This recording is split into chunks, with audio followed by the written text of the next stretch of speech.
Hi dears, എല്ലാവർക്കും പുതിയൊരു വീഡിയോയിലേക്ക് സ്വാഗതം. നമ്മൾ SSLC കെമിസ്ട്രിയുടെ ഫസ്റ്റ് ചാപ്റ്റർ പഠിച്ചു കഴിഞ്ഞു. ഇനി നമ്മൾ അതിനകത്തെ കുറച്ച് ക്വസ്റ്റ്യൻസ് ഒക്കെ നമ്മൾ ചെയ്തു നോക്കി. ഇനി നെക്സ്റ്റ് നമ്മൾ രണ്ടാമത്തെ ചാപ്റ്റർ സ്റ്റാർട്ട് ചെയ്യുകയാണ്. നമ്മുടെ രണ്ടാമത്തെ ചാപ്റ്റർ എന്ന് പറയുന്നത് chemical reactions of organic compounds ആണ്.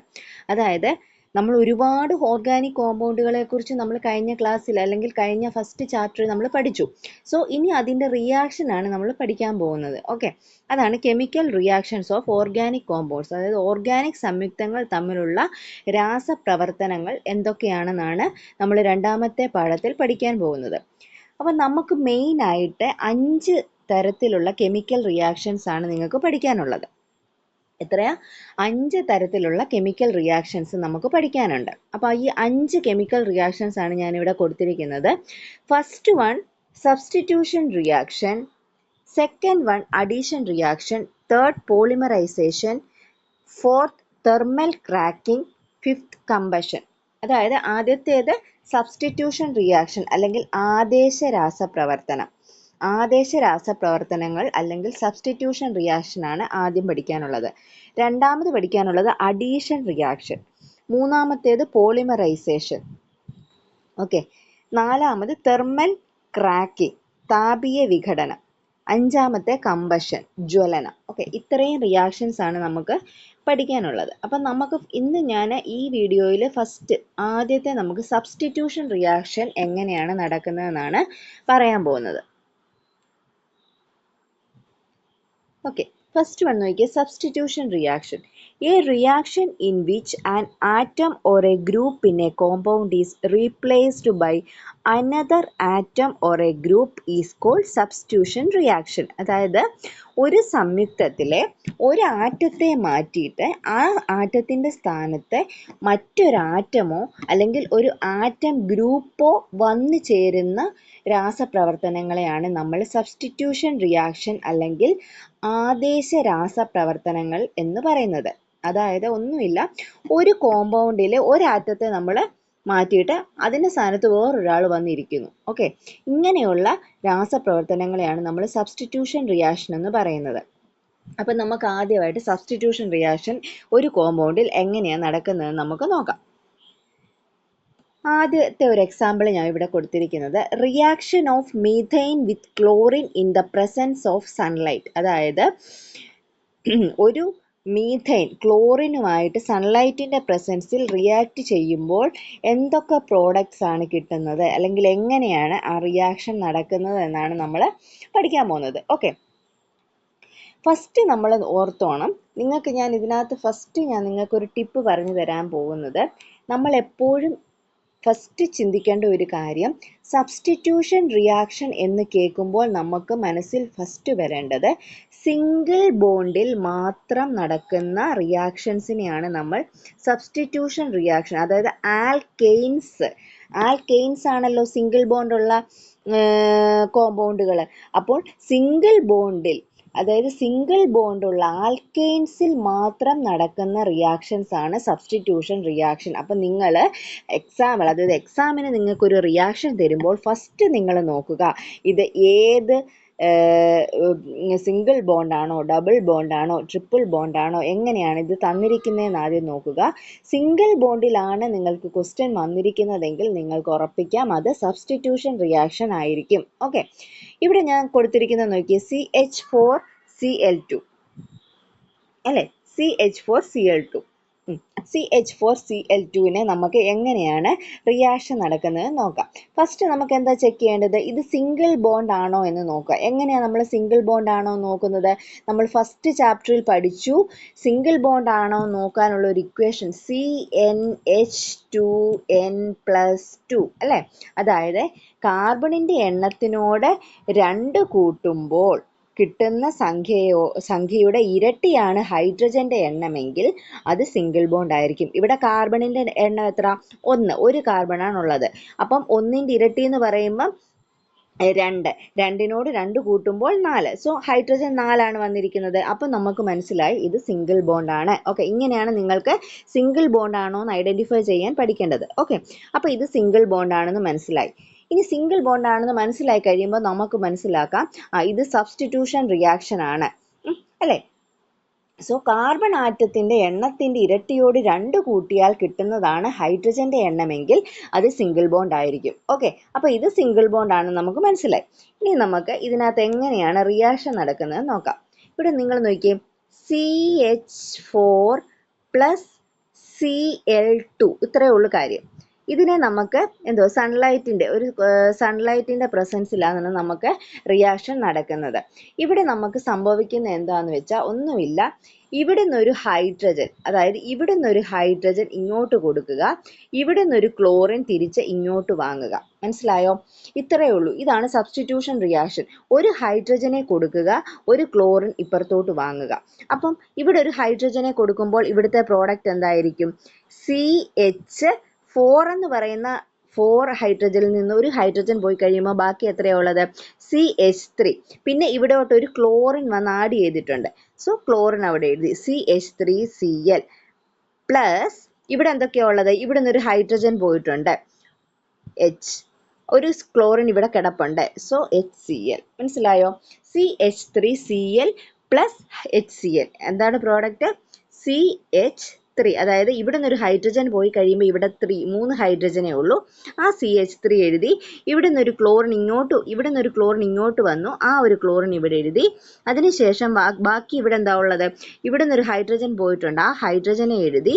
ബാക്കി ഇവിടെ 2 ക്ലോറിൻ അല്ലേ, ഒരു ക്ലോറിൻ ഇവിടെ ഓൾറെഡി ഉണ്ട്. സോ CH3Cl പ്ലസ് HCl ഇതായിരിക്കും നമുക്ക് കിട്ടുന്ന പ്രൊഡക്റ്റ് എന്ന് പറയുന്നത്. ഒന്നുമില്ല, ഇവിടെ ഒരു ഹൈഡ്രജൻ അങ്ങോട്ട് കൊടുക്കുക, ക്ലോറിൻ ഇങ്ങോട്ട് വാങ്ങുക. കാർബൺ അതുപോലെ തന്നെ എഴുതുന്നു, ഹൈഡ്രജന്റെ എണ്ണം എഴുതുന്നു, ക്ലോറിൻ എഴുതുന്നു. ഓക്കെ, ഇങ്ങനെയുള്ള റിയാക്ഷൻസിന് പറയുന്ന പേരാണ് ഏത്? Substitution reaction. ഓക്കെ, അപ്പം ഇവിടെ നമുക്ക് മനസ്സിലായി, ഇവിടെ CH4 പ്ലസ് Cl2 ഒരു സൺലൈറ്റിന്റെ പ്രസൻസിൽ, അതായത് മീഥേന് ക്ലോറിനുമായിട്ട് ഒരു സൺലൈറ്റിന്റെ പ്രസൻസിൽ റിയാക്ട് ചെയ്യുമ്പോൾ കിട്ടുന്ന പ്രോഡക്റ്റ് ആണ് CH3Cl പ്ലസ് HCl എന്ന് പറയുന്നത്. അപ്പം നിങ്ങൾ മനസ്സിലാക്കേണ്ട ഒരു കാര്യം എന്ന് പറഞ്ഞാൽ, ഇവിടെ ഇപ്പം 4 ഹൈഡ്രജനാണ് ഉള്ളത് അല്ലേ? ഈ 4 ഹൈഡ്രജൻ, അതായത് എത്ര ഹൈഡ്രജൻ ഉണ്ടോ അത്രയും ഹൈഡ്രജന്റെ സ്ഥാനത്ത് ഹൈഡ്രജനെ മാറ്റി അവിടെ എന്ത് വന്നിരിക്കും? ക്ലോറിൻ വന്നിരിക്കും. ഓക്കെ, മനസ്സിലായോ? എത്ര ഹൈഡ്രജൻ ആറ്റം ഉണ്ടോ അത്രയും ഹൈഡ്രജൻ ആറ്റത്തിനെ ഓരോ സ്റ്റെപ്പ് ബൈ സ്റ്റെപ്പ് ആയിട്ട് റിയാക്ട് ചെയ്ത് അവിടെയെല്ലാം ക്ലോറിൻ വന്നിരിക്കും. സോ അപ്പോൾ ഇവിടെ നോക്കിയേ, ഇവിടെ CH4 അല്ലേ? അതായത് ഇവിടെ CH4 ആണ് അല്ലേ? CH4 ആണ് ഇവിടെ ഉള്ളത്. അപ്പോൾ ഇവിടെ നോക്കിയേ, CH4 ഇവിടെ അപ്പം 4 ഹൈഡ്രജൻ ഉണ്ട് അല്ലേ? ഈ 4 ഹൈഡ്രജനെ മാറ്റിയിട്ട് അവിടെ എന്ത് വന്നിരിക്കും? ക്ലോറിൻ വന്നിരിക്കും. നമുക്കിപ്പം ഒരു പ്രോഡക്റ്റ് മാത്രമാണ് കിട്ടിയത്, CH3Cl പ്ലസ് HCl. സോ ഇതിൻ്റെ ഒരു ഫൈനൽ പ്രോഡക്റ്റ് നമുക്ക് കിട്ടും. അതായത് ഇത്രയും ഹൈഡ്രജനെ മാറ്റി കഴിയുമ്പോൾ ലാസ്റ്റിൽ ഇവിടെ ഒരു ഫൈനൽ പ്രോഡക്റ്റ് നമുക്ക് കിട്ടും. ആ ഫൈനൽ പ്രോഡക്റ്റ് എത്രയായിരിക്കും? അതായത് ഇവിടെ ഒരു കാർബൺ ഉണ്ട്, ആ കാർബൺ അതേപോലെ എഴുതി, ഹൈഡ്രജൻ 4 എണ്ണം ഉണ്ട്, ആ 4 ഹൈഡ്രജന്റെ സ്ഥാനത്ത് എന്ത് വന്നിരിക്കും? ക്ലോറിൻ. സോ CCl4 എന്ന് പറയുന്ന പ്രോഡക്റ്റ് ആയിരിക്കും നമുക്ക് ഫൈനൽ കിട്ടാൻ പോകുന്നത്. ഓക്കെ, ഈ CCl4 എന്ന് പറയുന്നത് കാർബൺ ടെട്രാ ക്ലോറൈഡ് ആയിരിക്കും. ഓക്കെ, അപ്പോൾ ഇതിന്റെ ബൈ പ്രോഡക്റ്റ് എന്ന് പറയുന്നത്, അല്ലെ ഫൈനൽ പ്രോഡക്റ്റ് എന്ന് പറയുന്നതാണ് CCl4. ഇതിനെ നമ്മളിപ്പോൾ റിയാക്ട് ചെയ്ത് നമ്മൾ എഴുതിയത് CH3Cl പ്ലസ് HCl ആണ്. ഓക്കെ, ഇങ്ങനെ വീണ്ടും നെക്സ്റ്റ് സ്റ്റെപ്പിൽ വീണ്ടും ഹൈഡ്രജനെ മാറ്റി ക്ലോറിൻ കയറും, അതിൻ്റെ നെക്സ്റ്റ് സ്റ്റെപ്പിൽ വീണ്ടും ഹൈഡ്രജനെ മാറ്റി അവിടെ ക്ലോറിൻ കയറും, അങ്ങനെ ഫൈനൽ ആയിട്ട് കിട്ടുന്ന പ്രോഡക്റ്റ് ആണ് CCl4. ഓക്കെ, നിങ്ങൾക്ക് മനസ്സിലായെന്ന് വിചാരിക്കുന്നു. ഇനി നമുക്ക് അടുത്തൊരു എക്സാമ്പിളോട് നോക്കാം. C3H8 plus Cl2. നോക്കിയേ, C3H8 പ്ലസ് Cl2 ഇവിടെ എങ്ങനെയാ? ഇവിടെ 8 ഹൈഡ്രജൻ ഉണ്ട് അല്ലേ? 8 ഹൈഡ്രജൻ ആറ്റം ഉണ്ട്. ഫസ്റ്റ് നമ്മൾ നോക്കേണ്ടത് എന്താണ്? ഇത് സിംഗിൾ ബോണ്ട് ആണോ എന്നാണ് ഫസ്റ്റ് നോക്കേണ്ടത്. C3 കാർബണിന്റെ എണ്ണത്തിനോട് അതായത് ഞാനൊരു ഇക്വേഷൻ പറഞ്ഞ ഏതായിരുന്നു? CnH2n+2, അതായത് കാർബണിന്റെ എണ്ണത്തിന്റെ ഇരട്ടിയോട് 2 കൂട്ടുമ്പോൾ കിട്ടുന്നതായിരിക്കണം ഹൈഡ്രജന്റെ എണ്ണം. കാർബണിന്റെ എണ്ണം എന്ന് പറയുന്നത് 3 ആണ്. 3 + 3 6, 6 + 2 8. സോ ഹൈഡ്രജൻ 8 ആണ്. അപ്പം നമുക്ക് മനസ്സിലായി ഇതൊരു സിംഗിൾ ബോണ്ട് ആണ്. സിംഗിൾ ബോണ്ട് ആയതുകൊണ്ട് ഇത് നമുക്ക് മനസ്സിലാക്കാം ഇതൊരു സബ്സ്റ്റിറ്റ്യൂഷൻ റിയാക്ഷൻ ആണ്. ഇനി ഇതെങ്ങനെയാണ് ഇവിടെ പ്രോഡക്റ്റ് ഉണ്ടാകുന്നത് എങ്ങനെയാണ്? ഇവിടെ ഒരു കാർബൺ ഉണ്ട്, ഇവിടെ 3 കാർബൺ ഉണ്ട്, ഹൈഡ്രജൻ 8 എണ്ണം ഉണ്ട്, ക്ലോറിൻ ഉണ്ട്. അപ്പം ഇവിടെ നിന്നൊന്നുമില്ല, ഇവിടെ നിന്നൊരു ഹൈഡ്രജൻ ഇങ്ങോട്ട് പോകുന്നു, ഇവിടെ നിന്നൊരു ക്ലോറിൻ തിരിച്ച് ഇങ്ങോട്ട് വരുന്നു. ഓക്കെ, അപ്പം ഫസ്റ്റ് C3 അതേപോലെ നമ്മൾ എഴുതി. C3 ഒരു എച്ച് പോയി കഴിയുമ്പോൾ ഇവിടെ എത്ര ഉണ്ട്? C3H7. ഇവിടെ നിന്നൊരു ക്ലോറിൻ ഇങ്ങോട്ട് വന്നു അല്ലേ, ഇവിടെ നിന്നൊരു ക്ലോറിൻ ഇങ്ങോട്ട് വന്നു. സോ ഒരു ക്ലോറിൻ. ഇനി ബാക്കി അടുത്ത ഫൈനൽ ബൈ പ്രോഡക്റ്റ് കിട്ടുന്ന എന്തോ അടുത്ത പ്രോഡക്റ്റ് ഇവിടെ എന്തോ ഉണ്ട്? ഇവിടെ ഒരു ഹൈഡ്രജൻ ഇങ്ങോട്ട് വന്നിട്ടുണ്ട്, ആ ഹൈഡ്രജൻ എഴുതി, ഒരു ക്ലോറിൻ ഇവിടെ ഉണ്ട്. So C3H7Cl. മനസ്സിലായോ? ഇവിടെ നിന്നൊരു ഹൈഡ്രജൻ അങ്ങോട്ട് കൊടുക്കുന്നു, ഇവിടെ നിന്നൊരു ഹൈഡ്രജൻ അങ്ങോട്ട് കൊടുക്കുന്നു, അവിടെ നിന്നൊരു Cl ഇങ്ങോട്ട് വാങ്ങുന്നു. ഓക്കെ, ഒരു കൊടുക്കൽ വാങ്ങൽ രീതി. ഓക്കെ, ഒരു ബാർട്ടർ സമ്പ്രദായം പോലാണ് നമുക്ക് സബ്സ്റ്റിറ്റ്യൂഷൻ റിയാക്ഷനെ പറയുന്നത്. അതായത് അങ്ങോട്ട് കൊടുക്കുന്നു, തിരിച്ച് അതേപോലെ ഇങ്ങോട്ട് വാങ്ങുന്നു. ഇങ്ങോട്ടൊരു സാധനം കിട്ടുമ്പോൾ അങ്ങോട്ടൊരു സാധനം തിരിച്ചു കൊടുക്കുന്നു. മനസ്സിലായോ? അത്രയേ ഉള്ളൂ. അതാണ് സബ്സ്റ്റിറ്റ്യൂഷൻ റിയാക്ഷൻ എന്ന് പറയുന്നത്. അപ്പോൾ ഇവിടെ ഇപ്പം നമുക്ക് C3H7Cl പ്ലസ് HCl ആണ് നമുക്ക് കിട്ടിയത് അല്ലേ. ഇനി നമുക്ക് ഇതിൻ്റെ ഒരു ഫൈനൽ പ്രോഡക്റ്റ് കിട്ടുമെന്ന് ഞാൻ പറഞ്ഞില്ലേ. അതായത് ഇവിടെ പോയ ഹൈഡ്രജൻ ക്ലോറിനുമായിട്ട് റിയാക്ട് ചെയ്ത് ഇപ്പോൾ ഒരു പ്രോഡക്റ്റ് ഇവിടെ കിട്ടിയിട്ടുണ്ട്. ഇതാണ് ഫസ്റ്റ് പ്രോഡക്റ്റ്. ഇനി നെക്സ്റ്റ് സ്റ്റെപ്പിൽ വീണ്ടും ഹൈഡ്രജനെ മാറ്റി വീണ്ടും ക്ലോറിൻ കയറി അവിടെ ഇരിക്കും. അപ്പോൾ നമുക്ക് അടുത്ത് വേറൊരു പ്രോഡക്റ്റ് കിട്ടും. അങ്ങനെ തേർഡ് സ്റ്റെപ്പിൽ പിന്നെ ഹൈഡ്രജനെ മാറ്റും. അങ്ങനെ എത്ര ഹൈഡ്രജൻ ഉണ്ടോ, ഇവിടെ ടോട്ടൽ എത്ര ഹൈഡ്രജൻ ഉണ്ടായിരുന്നു? 8 ഹൈഡ്രജൻ ഉണ്ട്. ഈ 8 ഹൈഡ്രജനെ മാറ്റിയിട്ട് അവിടെ എന്ത് കയറിയിരിക്കും? ക്ലോറിൻ കയറിയിരിക്കും. സോ നമുക്കപ്പോൾ ഇതിൻ്റെ ഫൈനൽ പ്രോഡക്റ്റ് എന്തായിരിക്കും കിട്ടുന്നത്? 8 ഹൈഡ്രജൻ ഉണ്ട്. ആ 8 ഹൈഡ്രജന്റെ സ്ഥാനത്ത് ക്ലോറിൻ കയറിയിരിക്കുമ്പോൾ നമുക്ക് കിട്ടുന്ന ഫൈനൽ പ്രോഡക്റ്റ് എന്തായിരിക്കും നമുക്ക് കിട്ടുന്ന ഫൈനൽ പ്രോഡക്റ്റ്? നമുക്ക് കിട്ടുന്ന ഫൈനൽ പ്രോഡക്റ്റ് എന്ന് പറയുന്നത് C3 അതേപോലെ എഴുതി, H8 അല്ലേ, H8ന്റെ സ്ഥാനത്ത് നമ്മൾ എന്താ എഴുതുന്നത്? Chlorine, Cl8. Okay, C3Cl8. ഇതായിരിക്കും നമുക്ക് കിട്ടുന്ന ഫൈനൽ പ്രോഡക്റ്റ്. മനസ്സിലായല്ലോ? ഓക്കെ, ഇതാണ് രണ്ടാമത്തെ ഒരു എക്സാമ്പിൾ. അപ്പം ഒന്നുമില്ല, നമ്മൾ ഇവിടുന്ന് ഒരു ഹൈഡ്രജനെ ഇങ്ങോട്ട് കൊടുക്കുന്നു, ഇവിടുന്ന് ഒരു ക്ലോറിനെ തിരിച്ചു വാങ്ങുന്നു. ആ ക്ലോറിനെ ഇവിടുന്ന് പോയ ഹൈഡ്രജന്റെ എണ്ണം കുറച്ചിട്ട് ഇവിടുത്തെ പ്രോഡക്റ്റ് എഴുതുന്നു, അവിടെ കിട്ടിയ ഹൈഡ്രജനും ക്ലോറിനും വെച്ച് അടുത്ത പ്രോഡക്റ്റ് എഴുതുന്നു. അങ്ങനെ ഓരോ സ്റ്റെപ്പും കഴിഞ്ഞ് ഫൈനലായിട്ട് നമുക്ക് കിട്ടുന്ന പ്രോഡക്റ്റാണ് C3Cl8. അപ്പം ഫൈനൽ പ്രോഡക്റ്റ് നിങ്ങൾക്ക് കിട്ടുന്നത് എങ്ങനെയാണെന്ന് നിങ്ങൾക്ക് നോക്കണമെങ്കിൽ നിങ്ങൾക്ക് ഇവിടെ ഹൈഡ്രജന്റെ എണ്ണം മാത്രം നോക്കിയാൽ മതി. ഇവിടെ 8 ഹൈഡ്രജൻ ഉണ്ട്, അപ്പോഴേ നമുക്ക് മനസ്സിലാക്കാം C3H8 എണ്ണമാണുള്ളത്.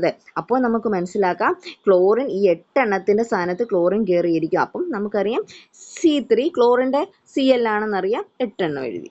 മനസ്സിലായോ? C3Cl8. അപ്പം ഇങ്ങനെയാണ് നമുക്ക് സബ്സ്റ്റിറ്റ്യൂഷൻ റിയാക്ഷനകത്ത് നടക്കുന്നത്. ഇനി അടുത്ത ഒരു എക്സാമ്പിളും കൂടെ ഞാൻ കാണിച്ചു തരാം. Reaction of ethyne with chlorine. അതായത് ഈഥൈനുമായിട്ട് ക്ലോറിൻ റിയാക്ട് ചെയ്യുമ്പോൾ കിട്ടുന്ന പ്രോഡക്റ്റ് എന്താണെന്ന്. C2H6 പ്ലസ് Cl അല്ലേ. ഇവിടെ നമ്മൾ ഒന്നുമില്ല, നേരത്തെ പോലെ തന്നെ ഇവിടെ നിന്ന് ഒരു ഹൈഡ്രജനെ ഇങ്ങോട്ട് കൊടുക്കുന്നു, ഇവിടെ നിന്ന് ഒരു ക്ലോറിൻ തിരിച്ചു വാങ്ങിക്കുന്നു. അപ്പോൾ എന്തായിരിക്കും പ്രോഡക്റ്റ്? C2 അതേപോലെ എഴുതി, ഒരു മാറ്റവും ഇല്ല. ഇവിടെ നിന്ന് ഒരു ഹൈഡ്രജൻ പോയി, ഇവിടെ 6 ഹൈഡ്രജൻ ആയിരുന്നു, ഒരു ഹൈഡ്രജൻ പോയപ്പോൾ H5 ആയി. ഇങ്ങോട്ടൊരു ക്ലോറിൻ തിരിച്ചു വന്നിട്ടുണ്ട്. സോ ഇവിടെ ഒരു ക്ലോറിൻ അല്ലേ, ഇവിടെ ഒരു ക്ലോറിൻ ഉണ്ട്.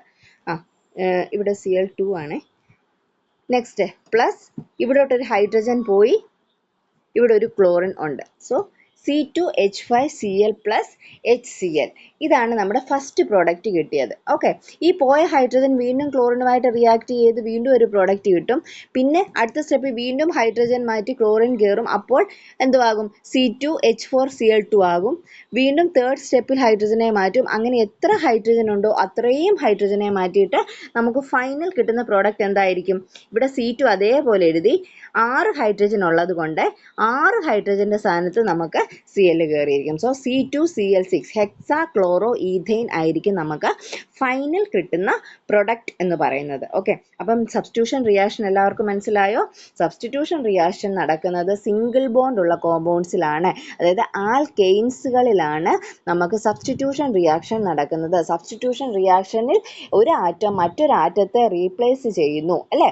എന്താ പഠിച്ചത്? സബ്സ്റ്റിറ്റ്യൂഷൻ റിയാക്ഷനിൽ ഒരു ആറ്റം മറ്റൊരു ആറ്റത്തെ റീപ്ലേസ് ചെയ്യുന്നു. സോ നമ്മുടെ ക്ലോറിൻ ഇവിടെയുള്ള ഹൈഡ്രജനെ മാറ്റി അവിടെ കയറിയിരിക്കുന്നു. സോ ഹൈഡ്രജൻ അവിടെ നിന്നും പോയി, അപ്പോൾ ക്ലോറിൻ എന്ന് പറയുന്ന ഒരു ആറ്റം മീഥേൻ എന്ന് പറയുന്ന കോമ്പൗണ്ടിലെ ഹൈഡ്രജൻ എന്ന് പറയുന്ന മറ്റൊരു ആറ്റത്തിനെ റീപ്ലേസ് ചെയ്തു. അപ്പോൾ അവിടെ നടക്കുന്നതാണ് സബ്സ്റ്റിറ്റ്യൂഷൻ റിയാക്ഷൻ. ഓക്കെ, ഇങ്ങനെ നമുക്ക് കിട്ടുന്ന പ്രോഡക്റ്റുകളാണ് സബ്സ്റ്റിറ്റ്യൂഷൻ റിയാക്ഷനിലൂടെ കിട്ടുന്ന പ്രോഡക്ട്സിനെ കുറിച്ചാണ് നമ്മളിപ്പോൾ ഇവിടെ ഡിസ്കസ് ചെയ്തത്. ഓക്കെ, ഇപ്പോൾ സബ്സ്റ്റിറ്റ്യൂഷൻ റിയാക്ഷൻ എങ്ങനെയാണ് നടക്കുന്നത്, ഏത് കോമ്പൗണ്ട്സിലാണ് നടക്കുന്നത്, ഇങ്ങനെയുള്ള കാര്യങ്ങളെല്ലാം നിങ്ങൾക്ക് ക്ലിയർ ആയെന്ന് ഞാൻ വിശ്വസിക്കുന്നു. ഓക്കെ, ഇനിയും രണ്ടാമത്തെ റിയാക്ഷൻ ആയിട്ടുള്ള അഡീഷൻ റിയാക്ഷൻ നമുക്ക് അടുത്ത ക്ലാസ്സിൽ പഠിക്കാം. Okay, thank you.